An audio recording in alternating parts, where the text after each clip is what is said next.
Hello दोस्त, कैसे हैं आप लोग। और हमें विश्वास है कि आप लोग अच्छे ही होंगे। आज हम बात करेंगे स्वर वर्ण की। इसके पहले वाले वीडियो में स्वर और व्यंजन को एक साथ पढ़ाया था, लेकिन स्वर एक विस्तृत चैप्टर है, इसलिए जो है एक ही वीडियो में कंप्लीट नहीं हो पाता। इसीलिए आज हमने स्वर को एक अलग तरीके से पढ़ाने की कोशिश की है। और चलिए अब शुरू करते हैं। सबसे पहले स्वर की बात करते हैं। स्वर के बारे में यानी स्वर की परिभाषा इसके पहले वाले वीडियो में हमने बताया था। स्वर अर्थात गले से वायु ध्वनियाँ जो निकलती है निर्बाध होकर के निकलती है, अर्थात वह वर्ण जिनको बोलने में वायु ध्वनियाँ निर्बाध यानी स्वतंत्र होकर के निकले उसे हम स्वर कहते हैं। अर्थात जब भी गले से आवाज़ निकलती है तो जीभ से टच न होकर के या जीभ से या दंत से टच न होकर के सीधे गले से तालू से होते हुए बाहर निकल जाती है। लेकिन कुछ वर्ण जैसे कि ऊ को बोलने में थोड़ा बहुत होठ का प्रयोग होता है, लेकिन बाकी वर्णों को बोलने में कहीं कोई प्रयोग नहीं होता है, गला और तालु का ही प्रयोग होता है। अब बात करते हैं स्वर वर्णों की संख्या। स्वर वर्णों की संख्या कितनी है? 11 है। आज हम 11 के बारे में ही बात करेंगे। स्वर को हम दो भागों में बांट सकते हैं। एक है उत्पत्ति के आधार पर, दूसरा है मात्रा के आधार पर।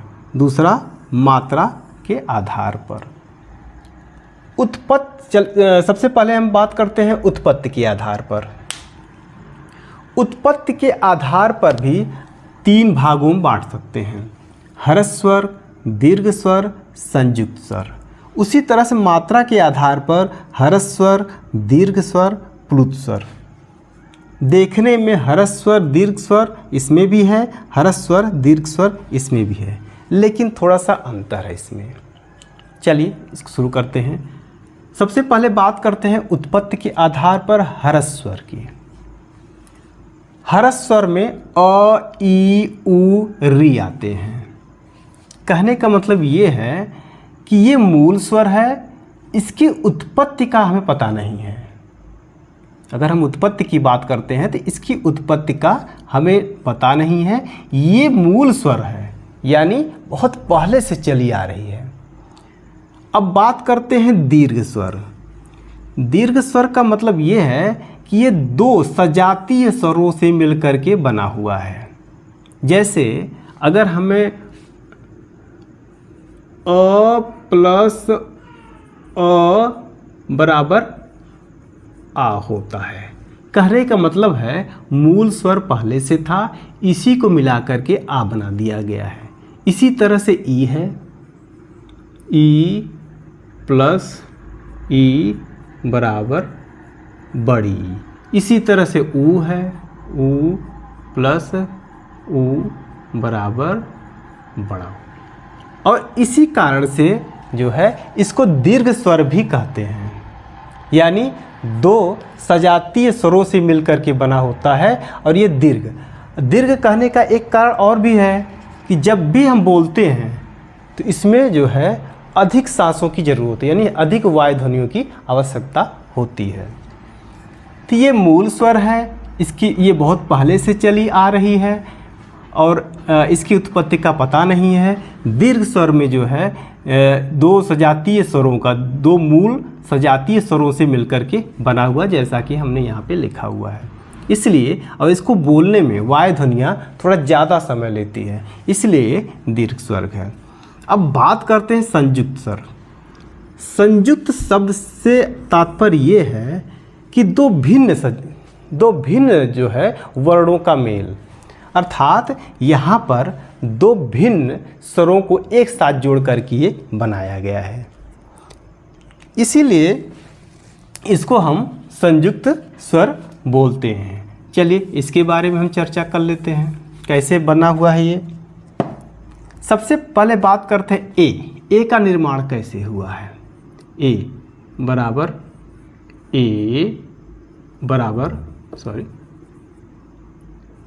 अ प्लस ई मिलकर के ए बना हुआ है। अब ए का निर्माण कैसे हुआ है? अ प्लस ए मिलकर के ए हुआ है। ओ का निर्माण कैसे हुआ है?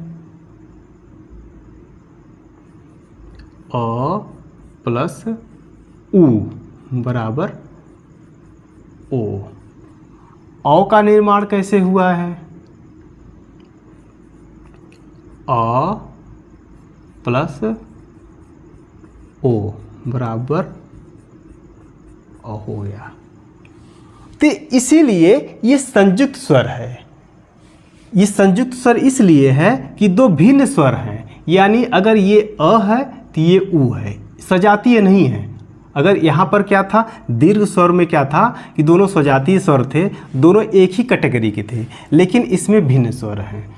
ए है यहाँ पर, अ है, तो दोनों भिन्न स्वर हैं। ठीक है, ए है, अ है प्लस ई है, तो इस तरह से भिन्न स्वरों से मिलकर के ये संयुक्त स्वर बना हुआ है।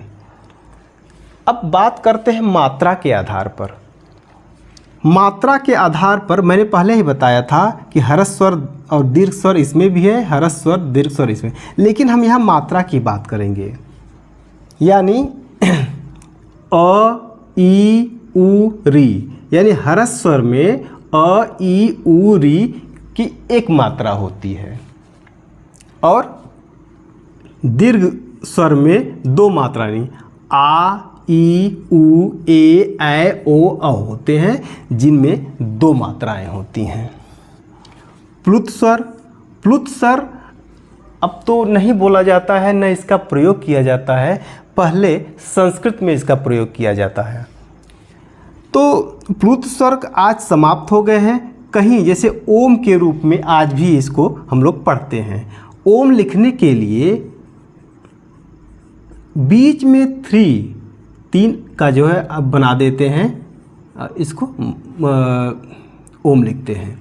कहने का मतलब ये है कि अगर मात्रा के आधार पर करते हैं तो ह्रस्व स्वर में एक मात्राएं होती हैं, दीर्घ स्वर यानी आ ई उ ए ऐ ओ औ में जो है दो मात्राएं होती हैं, और प्लुत स्वर में जो है तीन मात्राएं होती हैं। तो आप लोग अंतर इसका समझ गए होंगे। यहाँ पर भी ह्रस्व है, दीर्घ स्वर है, लेकिन ये उत्पत्ति के आधार पर पूछा गया है। एग्जाम में क्वेश्चन इसी तरह से पूछते हैं कि उत्पत्ति के आधार पर कितने भेद हैं, तो आप लोग 3 करिएगा, ह्रस्व स्वर, दीर्घ स्वर, संयुक्त स्वर है।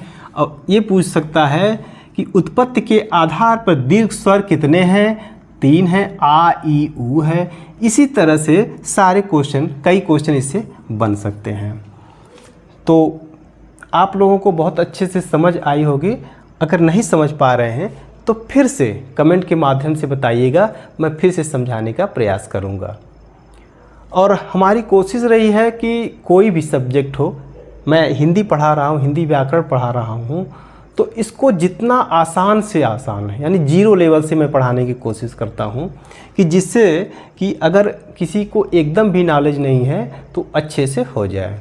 तो आप लोगों को पसंद आया होगा और कमेंट के माध्यम से बताइएगा आप लोग। मैं वीडियो भी छोटा छोटा करके रखा हुआ, जिससे आप लोगों को उबन न हो, आराम से समझ भी जाएं। और आगे आने वाला और भी वीडियो है, महत्वपूर्ण वीडियो है, हिंदी से संबंधित है, आप लोग ज़रूर देखिएगा, लाइक करिएगा, शेयर करिएगा और कमेंट ज़रूर करिएगा, जिससे हमको भी पता चले कि हाँ कहाँ पे भी कमियाँ रह गई हैं, कहाँ पे जो है अच्छा यहाँ इसमें सब कुछ सही हुआ है। तो ठीक है, धन्यवाद, थैंक यू।